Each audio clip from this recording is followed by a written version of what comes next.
Season 10 brought some major changes in WWE SuperCard, some of them game-breaking, some of them kind of minor, but today in this video, we're gonna cover 5 dubs and 5 Ls that Season 10 brought. Now, before we get started, let me just say that this is my opinion, and depending on who you are and how much you play and what personal viewpoint you have, some of these could be dubs, some of these could be Ls. You could have a complete change of opinion, and the opinion might change later on down the line. This is only my thoughts on the first couple days of playing Season 10. So let's kick this off with the 5 good things, the 5 dubs, the 5 things that I like the most about Season 10. And the first thing is going to be the campaign mode. Now, of course, it's always good to have a new game mode in WWE SuperCard. Each individual node, as far as the rewards go, I think could be a little better. I wish they would throw in packs in there, maybe some legacy packs. This is the same game mode that NBA SuperCard had. And they had legacy cards in there. They had special cards in there. And not saying that there won't be later on when you get to amateur and then the next level after that. But the game mode is pretty fun. And they have a lot of ladder rewards. And most importantly, maybe not most importantly, but they actually give you something that you can shoot for towards the end. The very last reward in this campaign mode is a serial numbered Razor Ramon to 1000 Crucible. The card art, the card image is absolutely fire. I love this game mode in which it gives all players not only progress while they're going along to get cards along the way, but at the very end, if you are able to be one of the first 1000 to get this done, you get this absolutely amazing card. Campaign, definitely a dub. Next really big change, at least for me, is going to be the view in the card catalog. And the new view looks so clean, so nice, so beautiful. One of the reasons why I've been playing SuperCard since Season 2, Season 3, somewhere around there, and I never really kept my old event cards. I never really kept my old special cards or anything like that in past seasons. And one of those reasons why is that I just didn't like this view. I didn't like the square images with just the face. You can't appreciate the card art. You can't appreciate the image itself. You can't appreciate any of that stuff when you're just looking at your catalog. But with this new view, it looks so amazing. You can actually see all of the cards that you collected in past seasons. You can see the full card with the full image. And so this right here is absolutely huge to me. I love it. I'm certainly, at least now, going to be trying to collect older cards. I think another really big dub for this season is going to be the draft board. And not that the draft board functions any different. I mean, we still pick the cards, right? And we still get enough in order to get exclusive draft picks, but a couple really big quality of life changes. This rarity pull down here where it actually tracks how many pulls you had until you're guaranteed to be able to get your next pull.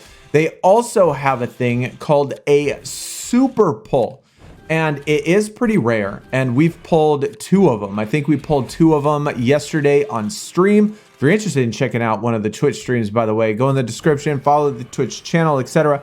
But we went and we pulled 2 super pulls in the Twitch stream. And that's where 3 cards pop up and it mixes them up and you get to select one of the 3 cards. And one of the 3 cards is going to be your tier rarity. And it doesn't count as a rarity pull. And so it doesn't reset your rarity pull or anything. It's just one additional way for you to get extra cards. Also, you can pick up forging tokens on the draft board.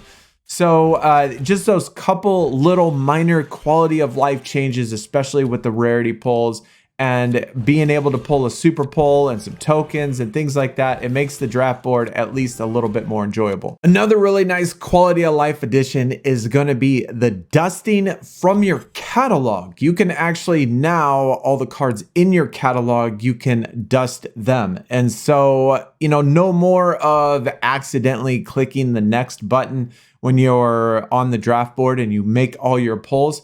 Or when you save that card because you want to get that extra star for the pro and then it's in your inventory as a silver star and you have nothing to do with it but train it away. Well, now you can dust even the cards in your inventory. And so I think that's an absolute amazing addition. I think there might be a lot of people back and forth on this one, but at least as of right now, so far, my first impressions of the leveling system, the XP leveling system, I think it's a dub. I personally like it. It kind of replaces the ladder rewards like of season 9 and previous seasons. You play matches and stuff and you reach so many matches and you get a reward for that. And so this is much like the same thing, except you just collect cards, you gain XP, and then you increase the tier of the draft board. I think some people don't realize that your XP level actually determines what your draft board is and not your card deck level. So I don't know. I just like how it's structured. I like that you could just play the game. I like that you can collect the cards. And as you are collecting the cards, it will automatically increase your tier to the next tier to where you can then pull detention and stuff like that. Now let's talk about the 5 L's. And the first one I'm going to say is PvP. And this isn't necessarily because of a direct change. It's just more of an indirect change because of the stat crunch. It made PvP much more difficult, especially when it comes to training cards and playing Royal Rumble. You're no longer going to be able to run those 12, 13, 14 match games when you're trying to train cards in Royal Rumble. And it's taken absolutely forever and it's really frustrating. And sometimes, you know, they have so many cards that just beat you the card after that you lay it down. And so it's really difficult. Next one that I think is a big L, and my opinion might change later on once I get more accustomed to figuring out how to get some of these fusion tokens. But at least as of right now, I do not like the fusion chamber whatsoever. I don't like the fact that you have to specifically play certain game modes in order to get fusion tokens in order to do a fusion. And we've gone, I don't know, 2 days or whatever, and I haven't been able to get any fusion tokens, not many fusion tokens anyway. Definitely not any gold, even though I've tried King of the Ring 100 times. That's at least as of right now, I think that is the only place to get gold fusion tokens is to win King of the Ring, and it's tough. It's definitely sweaty in there right now. These purple fusion tokens, I haven't found at all, so I'm not sure where you could get those. Plus, it only stops at Cataclysm. So it's legacy, but not completely legacy. These right here, though, at least so far, I've done a couple of these. And these are probably decent and they're okay. I'm not sure exactly all the rewards you can get from them. This is probably the only part, at least, of the fusion part, because you can pull those red things from the draft board and you get enough of those red ones and then you can pop them in here and then you could get a reward for it. I think last couple ones I've done has just been a regular SummerSlam. I haven't gotten anything good from it. The next one that I'm going to give a complete L might be a tad bit controversial and maybe just a little nitpicky because it is a new feature and a new additional way for you to get cards. And I think anybody would say, well, it gives us a new way for us to get pros easier and give us a new way to get those singles that we want and all of that stuff, which is true. I mean, if I wanted to pick up a particular single or whatever, you know, of a particular superstar that I really wanted, I could just jump into the Forge Chamber. Or if I needed a specific card for maybe campaign later on down the road, in amateur, at least in NBA SuperCard, it called for specific players. And they might do the same thing in there. And so maybe we're going to need, I don't know, a Pantheon Grayson Waller. And I have never been able to pull them. And so I could go in here and I could just forge it. I say that, you know, that's great. That's fantastic. The reason why that is a complete L for me, complete L. One, you can't do any special cards. And in a way, I kind of understand why you can't do any special cards, at least for these top tiers. And so I understand that. And that's okay. My problem is with the legacy cards.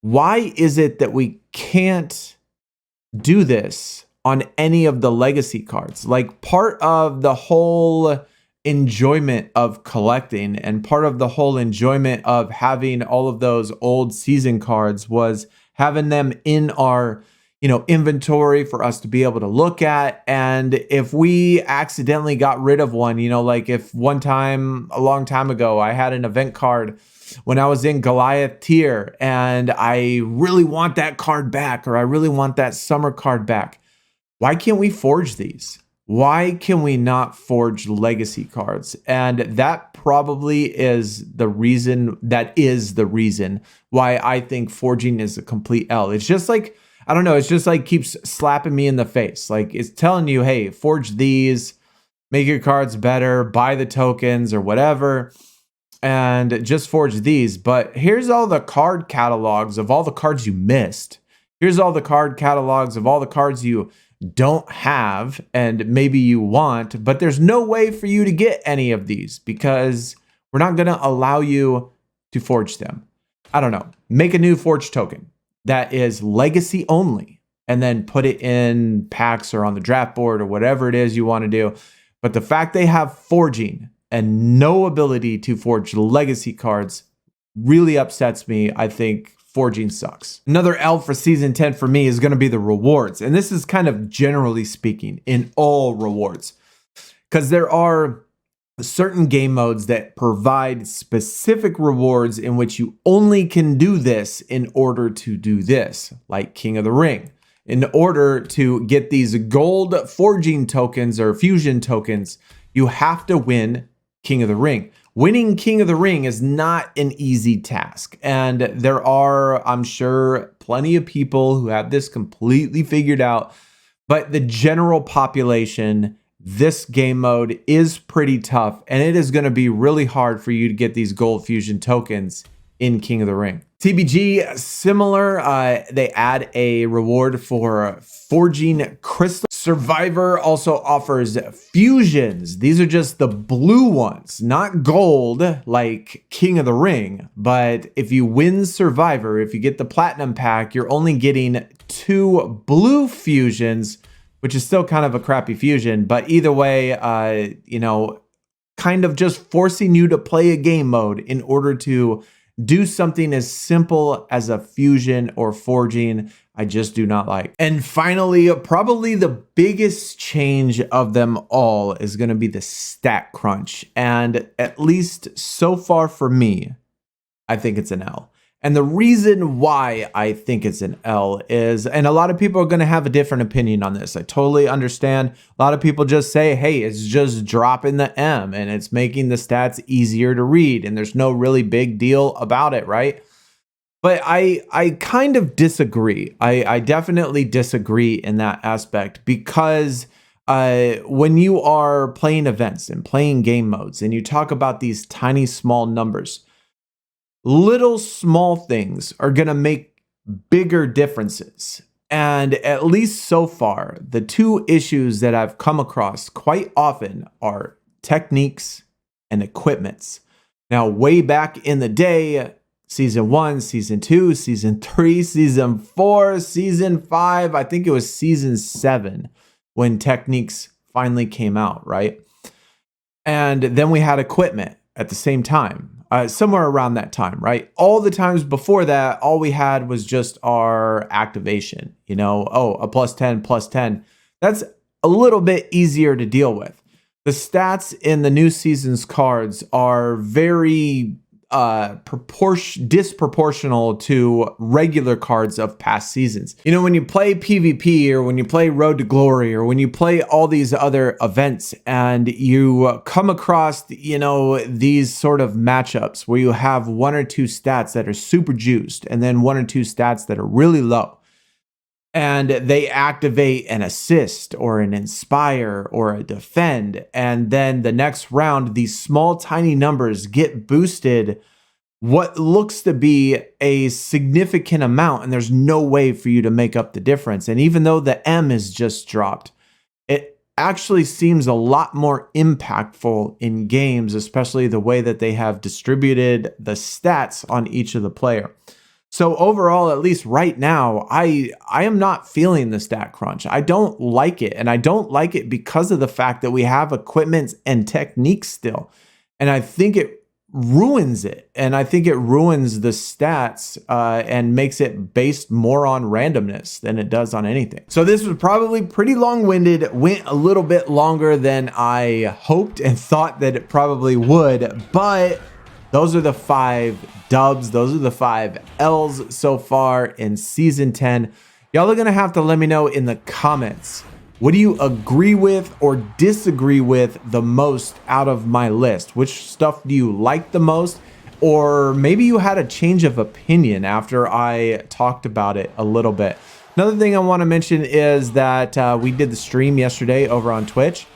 And the Road to Glory was super hard. It seemed like that all the opponents were a lot more juiced than they normally are. Well, apparently they changed that. And so if you quit Road to Glory because the decks were too high, I am now in the 2nd Pantheon and they're still giving SummerSlam decks. And so I'm not sure how long that's going to last. Maybe they'll do the first event where it's all the way to the end SummerSlam, which would be really cool. And that'd be a pretty cool welcome in to season 10. But either way, let me know in the comments what you think. Definitely the biggest things for me are probably the deck view and probably the XP leveling are probably the 2 dubs that I probably like the most. The deck view and the XP leveling. The 2 that I hate the most is forging. The fact that you cannot forge legacy cards just pisses me off to no end, and that they just say that you could, you know, forge the other cards. And I get that that's a good thing and that's fine, that's great, but I just do not like it. And I think it's the same thing with Fusion Chamber, at least right now. I don't like the Fusion Chamber either. I think that was a bad deal. Probably even the stat crunch because of the techniques. It'll probably balance out a little bit later as the stats go up and up. And so I think that will kind of balance itself out a little bit better. But as of right now, I don't think it's balanced at all. We'll see y'all next time. Y'all take it easy. We're out. Peace.